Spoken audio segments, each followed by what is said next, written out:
If you get bloated when you eat fibre-rich foods, then this video is for you.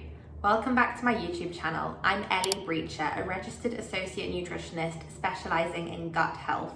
And today I'm sharing my 5 top tips to help reduce the bloating that you get from fibre.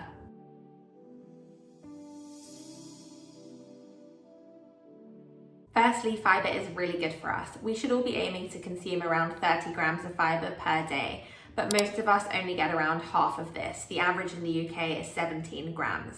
So we should be aiming to consume more fruits, vegetables, nuts, seeds, beans, lentils, chickpeas, and whole grains in our diet.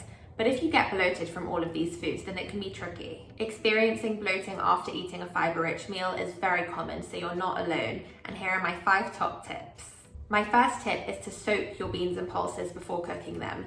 So for example, if you're making lentils for dinner, in the morning, give them a really good rinse, put them in a large bowl of water with a squeeze of lemon juice or a splash of vinegar. That's going to start the process of breaking them down and make them easier to digest. You want to leave them to soak for at least a couple of hours, but ideally up to around 8 hours before cooking them and then eating them. My second tip is to reduce the amount of raw vegetables in your diet and replace that with cooked vegetables. So instead of having a giant raw salad, try and have some grilled veggies, which are going to be easier to digest. My third tip is to chew your food really, really well until it's the consistency of apple sauce, so almost a liquid. Chewing is the only really conscious part of digestion before we send it off to the rest of our body to do without even thinking about it. So chewing really well is going to help your digestive system. My fourth tip is to avoid grazing all day long and give your gut a break between meals of a few hours to allow something called the migrating motor complex to get to work.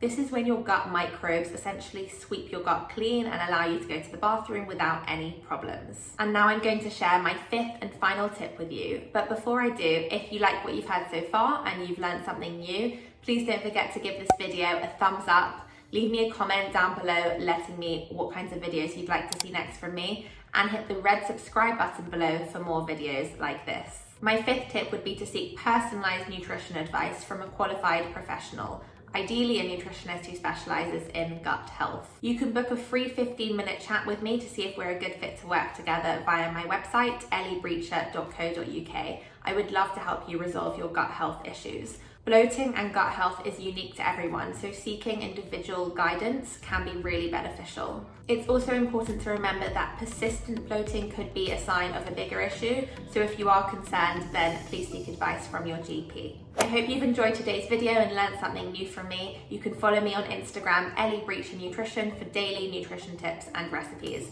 And I'll see you back here with another video next time.